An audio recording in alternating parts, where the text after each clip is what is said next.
जय हिंद दोस्तों। मैं अमित दिव्य प्रकाश दिव्य दृष्टि पीसीएस में आपका स्वागत करता हूं। तो दोस्तों, जैसा कि आप लोगों से मैंने वादा किया था कि मैं हिंदी ऑप्शनल के लिए भी टॉपिक बनाऊंगा। तो और आप लोगों ने भी कई बार पूछा कि सर हिंदी साहित्य के लिए भी कुछ टॉपिक बता दीजिए। तो आज हम हिंदी साहित्य के लिए जो इस 67th बीपीएससी मेंस में जो खास टॉपिक जो हैं, जो इम्पोर्टेंट टॉपिक्स हैं, उसके लिए हम यहाँ पे चर्चा करेंगे। तो दोस्तों देखिए, अब वैसे तो टाइम बहुत कम बचा है। अब दिसंबर में आपका एग्ज़ाम भी है, संभावित है अभी। तो उस हिसाब से देखें तो ज़्यादा दिन नहीं बचे हैं, लेकिन अगर हम कुछ खास टॉपिक्स को देखें, मतलब पूरी किताब अगर पढ़ना चाहेंगे तो बिल्कुल कभी पूरा नहीं होगा। देखिए, इतनी जल्दी पूरा हो नहीं पाएगा ये। लेकिन हम कुछ ऐसे टॉपिक जिससे बीपीएससी लगातार प्रश्न पूछती है और पूछती आई है और पूछने की संभावना है, तो उसको देखते हुए हम यहाँ पे कुछ टॉपिक्स मैंने बनाए हैं। अगर आप इसको करेंगे तो उम्मीद करते हैं कि आपके ज़्यादा से ज़्यादा प्रश्न जो हैं वो पूरे हो जाएंगे। और इसमें मैं आपको बताता हूँ ज़्यादा देर ना करते हुए क्या क्या आपको कैसे कैसे करना है। तो देखिए दोस्तों, जैसा कि आप लोग देख रहे हैं, इसमें हिंदी साहित्य का ये पेपर है। इसमें दो खंड में पेपर आते हैं, एक खंड एक, खंड दो। खंड क खंड ख, दो खंड होते हैं पेपर के, जिसमें कि खंड क में भी 6 प्रश्न आते हैं और खंड ख में भी 6 प्रश्न आते हैं। उनमें से 3 प्रश्न इसमें से करने होते हैं, 3 प्रश्न इसमें से करने होते हैं। तो इतना तो आप समझ गए। देखिए, अब इसमें से हम देखते हैं कि खंड क के और यह फर्स्ट के जो किन दो भागों में ये बंटा हुआ है खंड क।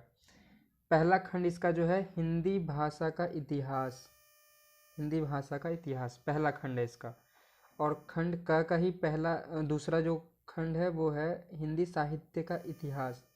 देखिए दोस्तों, 3 प्रश्न इससे पूछे जाते हैं, 3 प्रश्न इससे पूछे जाते हैं। सामान्यतः यही ट्रेंड है अभी तक जो बीपीएससी पूछती आ रही है। तो हिंदी भाषा के इतिहास में हम लोग देखते हैं कि कौन कौन से टॉपिक अगर आप तैयार करेंगे तो प्रश्न आपके बनने की उम्मीद है। तो देखिए, जैसा कि हम पहला देखते हैं, तो हिंदी भाषा का इतिहास जो है 3 प्रश्न पूछे जाते हैं। और 3 प्रश्न कहाँ से पूछे जाते हैं ये मैं आपको बताता हूँ। देखिए, अभ्रंश और अवहट, ये जो व्याकरण है ये इसकी कैसे विकास हुआ, तो इसकी विशेषताओं पे अधिकतर बल दिया जाता है कि इसकी विशेषताएं क्या हैं और ये विकास कैसे हुआ, इस पे ज़्यादा फोकस रहता है बीपीएससी का। अवधि हिंदी का विकास इससे है। ब्रज भाषा जो है, ब्रज भाषा आप जानते हैं ब्रज क्षेत्र में बोली जाती है, इसका विकास कैसे हुआ, इससे प्रश्न बन सकता है। बोलियाँ जो हैं आप जानते हैं, अवधि हो गई, मगही हो गई, ये सब ये बोलियाँ हैं। तो ये बोली हो गई। लिपि का जो पूछा जाता है प्रश्न, अधिकतर उसका गुण क्या है, दोष क्या है, उसमें क्या सुधार हो सकते हैं, ये चीज़ों पे प्रश्न बनाती है बीपीएससी। भाषा का मानकीकरण, मानकीकरण पे एक प्रश्न बनता है। मानक हिंदी, मानक हिंदी हम किसको मानते हैं उस पे प्रश्न बन सकता है। राष्ट्रभाषा, राजभाषा। तो इस इतने क्षेत्र से 3 प्रश्न आपके बनने ही बनने हैं। तो 3 प्रश्न में से इतने टॉपिक पे अगर आप अभी से तैयारी कर लेंगे तो आपके 3 प्रश्न ही आपके हाथ में रहेंगे।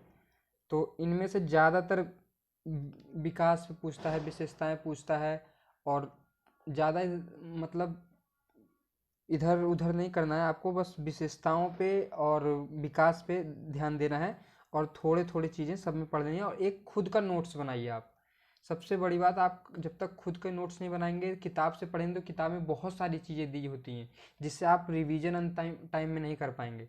और आपका दिमाग जो है वो सही से वो उसको एब्जॉर्ब नहीं कर पाएगा। इसलिए आपके खुद हैंड राइटिंग के जो नोट्स होंगे ना, वो आपके तुरंत आप देखेंगे, रिवाइज करेंगे, तुरंत आपके समझ में आ जाएगा। शॉर्ट, एकदम शॉर्ट नोट, मतलब शॉर्ट नोट्स बनाने होंगे आपको इसके लिए। तो चलिए, अब हम जो खंड का दूसरा भाग है हिंदी साहित्य का इतिहास, इससे भी 3 प्रश्न पूछे जाते हैं। तो इसके भी 2 खंड हैं। इसके जो 2 खंड हैं वो क्या है, कविता का इतिहास और गद्य का इतिहास। तो देखिए दोस्तों, कविता के इतिहास में इससे पूछा जाता है आदिकाल, भक्तिकाल, रीतिकाल। मैं यहाँ कलर बदल देता हूँ आपको जिससे समझ में आए। रीतिकाल और भारतेंद्र युग, द्विवेदी युग, छायावाद, प्रगतिवाद, प्रयोगवाद, नई कविता और साठोत्तरी, इन टॉपिक से प्रश्न बनते हैं। और अधिकतर इसमें पूछता है आदिकाल। देखिए जैसे मैंने लिखा भी है, विशेषताएं पूछ लेगा आदिकाल की विशेषताएं, नामकरण कैसे हुआ आदिकाल का। भक्ति काल में 4 मुख्य धाराएं हैं, देखिए संत, सूफी और आपका राम और कृष्ण, ये 4 धाराएं हैं, इन पे प्रश्न बनते हैं। और रीतिकाल की विशेषता पूछता है, अधिकतर सबकी विशेषता ही पूछता है वो यूपीएससी। ज़्यादा आपको टॉपिक नहीं देखने हैं, विशेषताओं, अगर विशेषता भी आपने तैयार कर ली तो अधिकतर क्वेश्चन वहीं से बनता है। तो ये हो गया आपका कविता का इतिहास। गद्य का इतिहास जो है वो है उपन्यास व यथार्थवाद। इस पे देखिए 66 यूपीएससी में इसमें पूछा भी था प्रश्न, उपन्यास व यथार्थवाद। फिर नाटक व रंगमंच, नाटक के बारे में पूछता है, उसका रंगमंच के बारे में पूछता है। फिर उसकी आलोचना पूछता है, आलोचना पे पूछता है क्वेश्चन, कहानी पे पूछता है क्वेश्चन। ये गद्य का इतिहास हो गया दोस्तों। तो यहाँ पे हमारा जो है खंड का वो कंप्लीट होता है इतने उसमें। तो अगर आप इतना टॉपिक तैयार कर लेंगे तो आपके 150 नंबर, ये देखिए मैंने यहाँ पे लिखा भी है, 150 अंक का ये क्वेश्चन होता है। 150 अंक आपके कंप्लीट आपके हाथ में होंगे, इससे बाहर प्रश्न नहीं जाएगा जहाँ तक मेरी उम्मीद है। फिर उसके बाद हम देखते हैं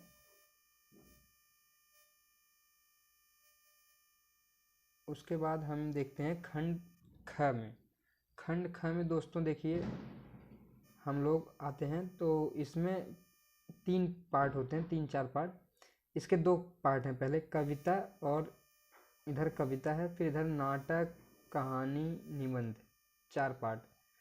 तो अब आप देखिए कि कविता में क्या क्या पूछ सकता है वो। कविता में पूछता है कबीर। कबीर बहुत इम्पोर्टेंट है यहाँ पे, कबीर यूपीएससी में भी काफ़ी इम्पोर्टेंट है। इनकी देखिए भाषा के बारे में पूछता है। देखिए कबीर भाषा के डिक्टेटर कहे जाते हैं। उन्होंने किसी स्कूल से और कहीं से नहीं पढ़ाई की थी, लेकिन वो अपनी वाणी पे इतनी इनकी अच्छी पकड़ है कि वो भाषा के डिक्टेटर कहे जाते हैं। और उनका दर्शन क्या है उस पर प्रश्न बनता है।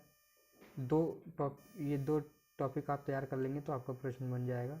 तुलसी, तुलसी देखिए कवितावली, इनके जो महाकाव्य है वो उससे पूछा जाता है। और अयोध्या कांड, रामचरितमानस का अयोध्या कांड जो है यहाँ पे लगा हुआ है बीपीएससी में। यूपीएससी में आपका यहाँ पे अयोध्या लगा हुआ है और यूपी में अलग लगा हुआ है, यूपीएससी में दूसरा लगा हुआ है। तो सूर, और फिर उसके बाद आते हैं सूर पे। सूर जो है इनकी चरित्र योजना पूछी जाती है, उद्देश्य और दर्शन पूछा जाता है। इनसे दो टॉपिक्स पे इन पे बनते हैं क्वेश्चन। प्रसाद, प्रसाद की प्रासंगिकता पे अधिकतर प्रश्न बनता है, जैसा पिछले सालों में हमने देखा है। और फिर उसके बाद है निराला। निराला का जो शिल्प है, उसके बाद सरोज स्मृति। इन 2 टॉपिक से प्रश्न बनने की संभावना है इस बार, तो इन पे आप फोकस करेंगे विशेष और इस पे अपना नोट्स बनाएंगे। मुक्तिबोध की देखिए शिल्प योजना जो है, शिल्प इनका जो है उसके बारे में आप पढ़ लेंगे। इनका उद्देश्य जो है उसके बारे में आप पढ़ लेंगे। तो इससे आपका ये कविता वाला जो पार्ट है वो कंप्लीट हो जाएगा दोस्तों। उसके बाद आप आएंगे नाटक में। नाटक में कुछ ही नाटक हैं, देखिए जैसे अंधेर नगरी हो गया पहला नाटक, इसकी प्रासंगिकता पढ़ेंगे आप।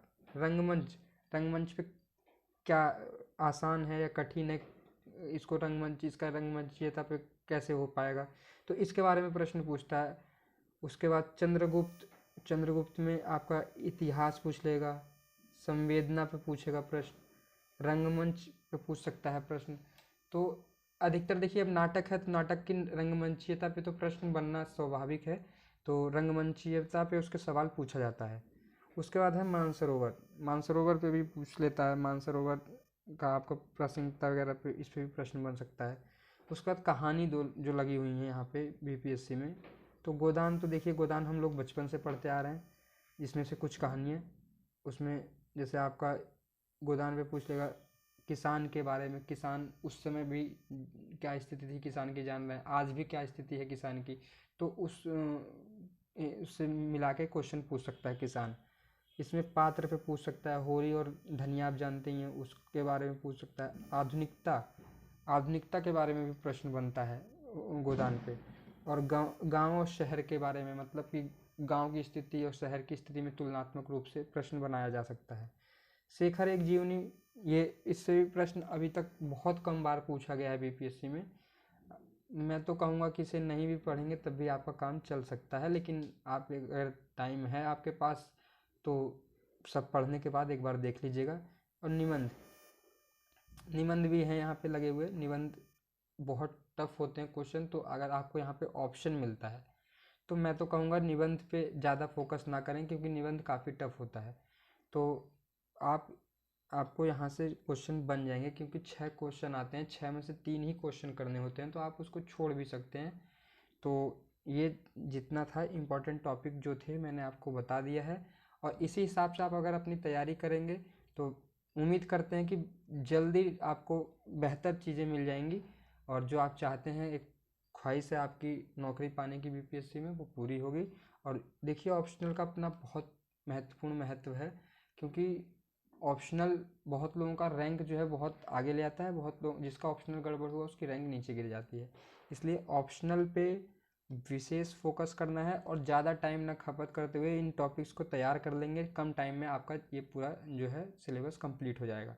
तो यहाँ पे मैंने थोड़ा सा कुछ आपको और भी बता दिया इन्फॉर्मेशन के लिए। देखिए 300 अंक का होता है ये कुल पेपर, जो 300 अंक का होता है। प्रत्येक प्रश्न के लिए 50 अंक दिए जाते हैं आपको। इसमें से 12 प्रश्न आते हैं, कुल 6 प्रश्न आपको करने होते हैं। तो इसी हिसाब से आप अपनी तैयारी करेंगे, प्रश्न थोड़ा लिखेंगे भी, अभ्यास भी करेंगे, क्योंकि ऐसा नहीं हो कि आप डायरेक्ट जाके वहीं पे प्रश्न लिख रहे हैं। इसलिए आप इसका मॉडल आंसर बनाइए, शॉर्ट नोट्स बनाइए, अभ्यास करिए, उसके बाद आपको वहाँ पे बहुत अच्छा आप नंबर लेकर आएंगे, ये मुझे विश्वास है। और इसको मैं टेलीग्राम पे अपने शेयर कर दे रहा हूँ, आप टेलीग्राम लिंक इसके डिस्क्रिप्शन में दे देता हूँ, वहाँ से आप इसको देख सकते हैं पीडीएफ को।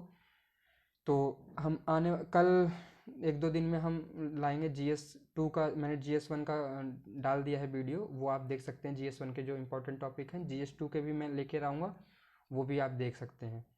तो इसी के साथ फिर आपसे विदाई लेता हूँ, और आगे हम जैसा भी होगा और नई नई चीज़ें लेकर आते रहेंगे। धन्यवाद।